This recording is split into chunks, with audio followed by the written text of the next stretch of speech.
Bonjour et bienvenue dans ce dernier samedi, c'est-à-dire samedi de révisé numéro 5. Ce petit cours de révision-là va être assez rapide parce que je reviens sur des notions qu'on vient tout juste de voir. L'ensemble des triangles, les statistiques et les inéquations du premier degré à deux variables. Évidemment, je ne referai pas vraiment de calcul, je viens de vous le dire, c'est frais à votre mémoire, je veux plus vous faire un arbre de décision. Alors, quand vous allez arriver devant une question qui concerne les triangles, vous allez devoir vous positionner, c'est-à-dire qu'est-ce que j'utilise comme notion, à quel processus je fais appel. Alors, est-ce le cas de triangle isométrique? Alors, triangle isométrique, si c'est le cas, il faut le démontrer.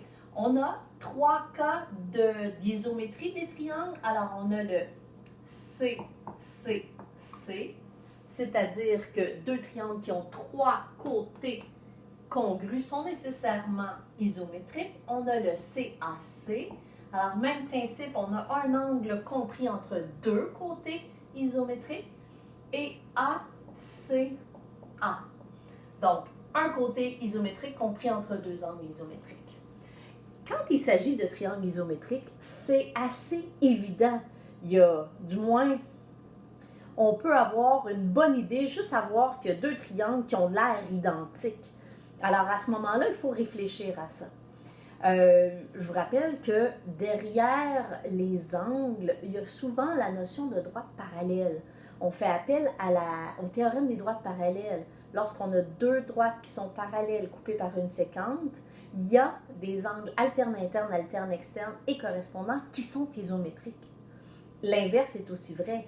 Si on a des angles alternes internes, alternes externes ou correspondants qui sont isométriques, nécessairement, c'est qu'ils sont formés de parallèles. Alors, il faut toujours avoir en tête le théorème des droites parallèles. Si les triangles ont de l'air proportionnel, donc plus gros ou plus petit, on parle à ce moment-là de triangles semblables. Et on a les cas de similitude. Alors, AA, qui est le cas de similitude le plus utilisé. Ensuite, on a le CAC. Et évidemment, ici, les C, ça veut dire que les côtés sont homologues proportionnels. Et on a CCC aussi. Je vous rappelle qu'une fois que les triangles ont été démontrés comme étant semblables, vous devez établir les petits côtés et les grands côtés qui sont homologues dans chacun des triangles avant de procéder aux proportionnalités. C'est très important d'établir cette mesure-là et de justifier car les angles homologues de triangles semblables sont proportionnels. Car les angles, j'ai dit? Non, car les côtés homologues. Car les côtés homologues de triangles semblables sont proportionnels. Voilà. Alors ça pourrait être une notion ou des concepts auxquels on fait appel. Autrement, la première des choses aussi que tu devrais faire, une des premières choses, c'est de regarder est-ce que mon triangle est rectangle ou pas. Alors, si mon triangle est rectangle, alors si le triangle est rectangle, mon crayon achève, c'est la fin de l'année. Alors, si le triangle est rectangle, les outils, on a Pythagore. Voyons, ça en vient vraiment mort. On va en essayer un autre. On a notre fameux SOHCAHTOA. Ah, lui, il va mieux. Alors, SOHCAHTOA. On a les relations métriques.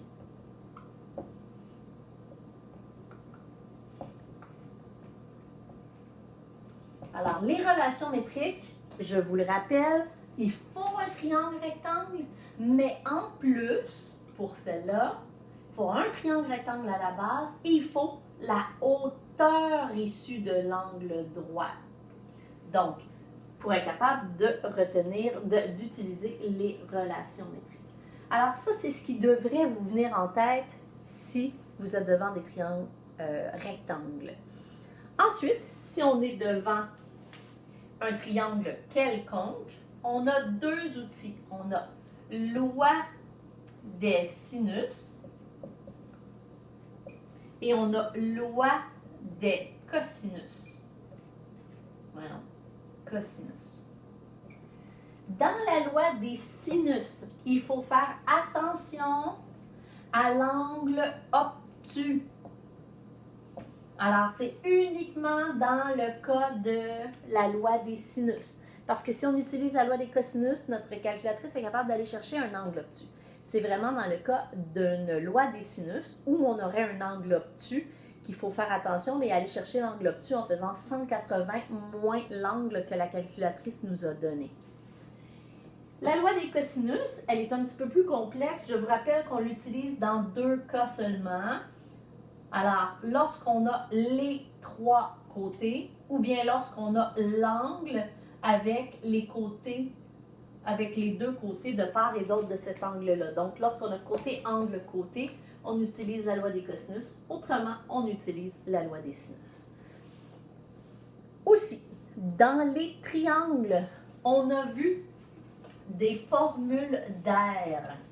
Alors, dans les formules d'air, c'est bien beau, le rouge écrit bien, mais il s'efface mal. Donc, dans les aires de triangle, on a vu la formule de Héron. Je ne les réécris pas, ces formules-là. Vous les avez en note de cours ou dans vos résumés. Donc, je te fais juste te rappeler, va voir la formule de Héron. La formule de Héron, tu l'utilises lorsque tu as les 3 côtés. Et tu as la formule trigonométrique de l'air. Alors, formule trigonométrique de l'air.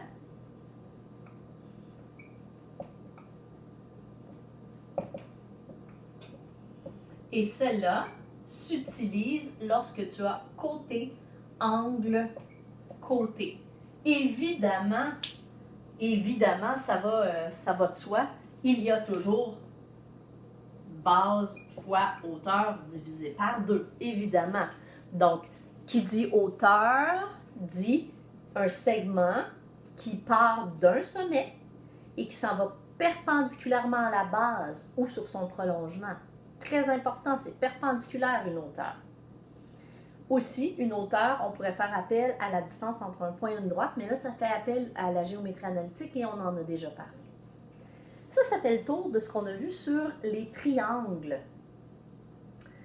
Maintenant, les statistiques. Alors, les statistiques, je vous rappelle le grand principe. On étudie 2 variables. Puis on essaye de savoir, est-ce qu'il y a un lien entre les 2 variables? Comment on peut détecter s'il y a un lien entre les 2 variables? En faisant un nuage de points, en observant un nuage de points ou en observant un tableau à double entrée. Le tableau à double entrée pourrait te permettre d'aller faire un nuage de points. Et le nuage de points, si les points du nuage de points ont tendance à se regrouper sous la forme d'une droite. Alors,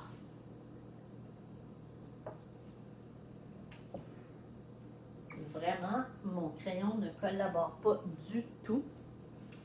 Alors, si j'ai un nuage de points et que ma multitude de points semble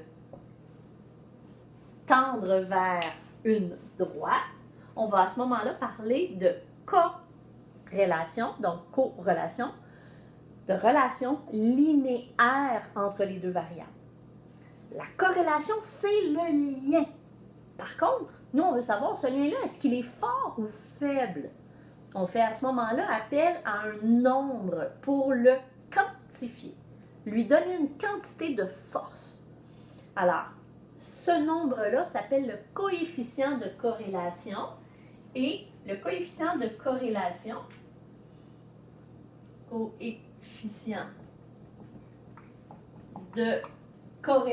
linéaire,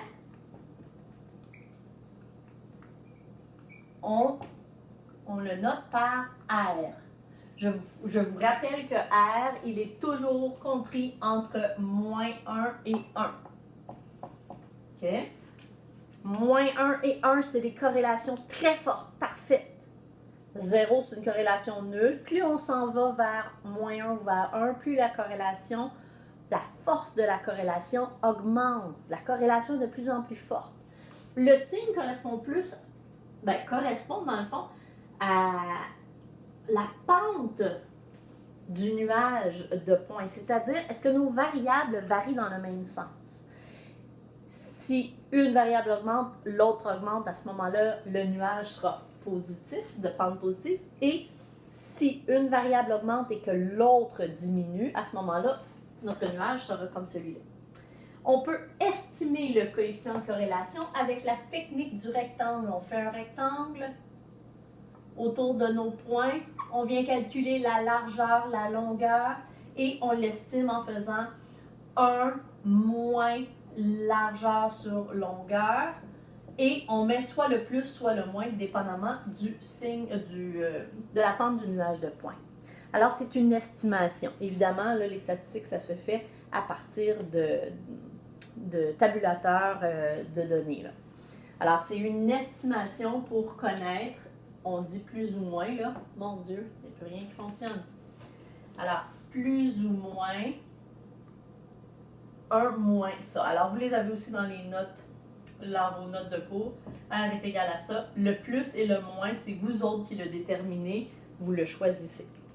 Une fois qu'on vous dit ou que vous trouvez que le coefficient de corrélation est assez fort, ça veut dire qu'il y a un lien intéressant à faire. S'il y a un lien intéressant à faire, ce qu'on veut, c'est trouver une droite de tendance. Alors, une droite de tendance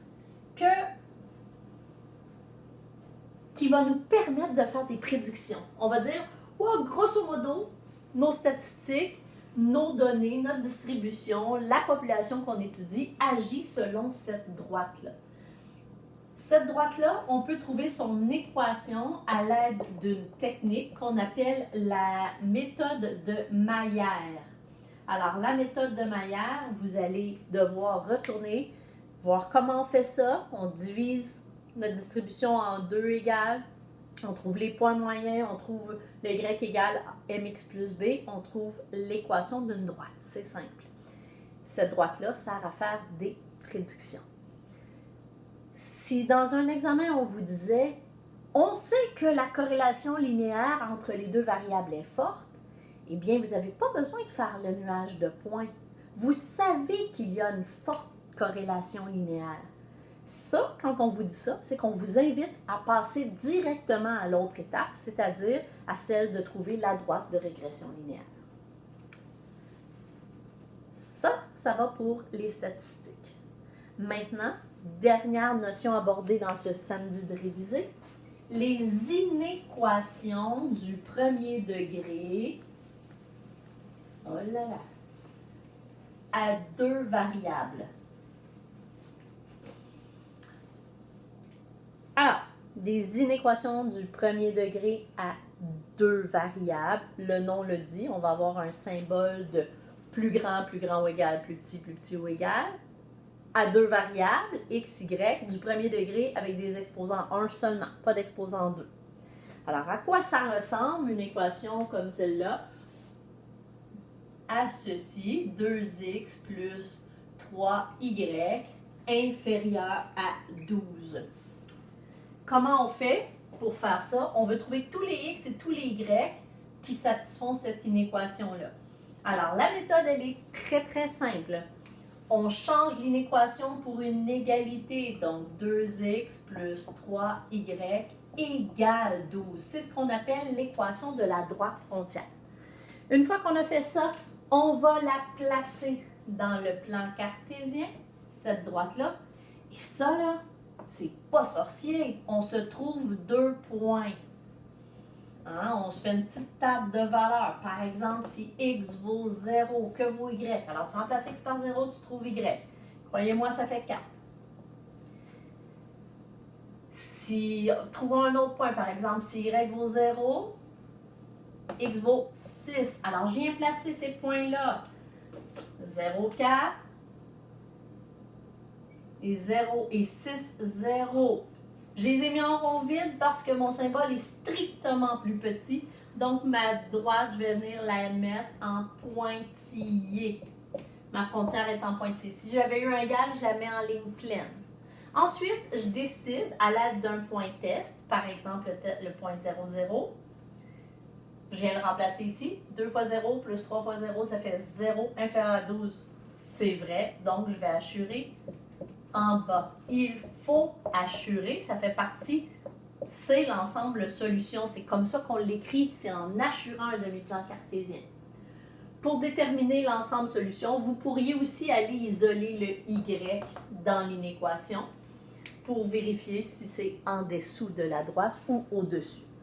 Alors, il faut faire attention en allant isoler y, il faut être prudent. Quand on divise ou qu'on multiplie par un négatif, on change le signe d'inéquation de côté. Et n'oubliez pas d'isoler y correctement. Donc, quand y est plus petit que, c'est en dessous. Quand y est plus grand, c'est au-dessus. Alors, voilà pour ce qui est des inéquations. Évidemment, si on vous donnait la solution puis qu'on vous demandait de trouver l'inéquation, ben, tu refais le même principe. Là. Tu trouves l'équation de la droite frontière. Alors, ça, c'est l'équation de la droite frontière. Ensuite, tu enlèves le signe qui est là. Tu prends un point dans la région assurée. Hein? C'est la région qu'on veut, on cherche à représenter.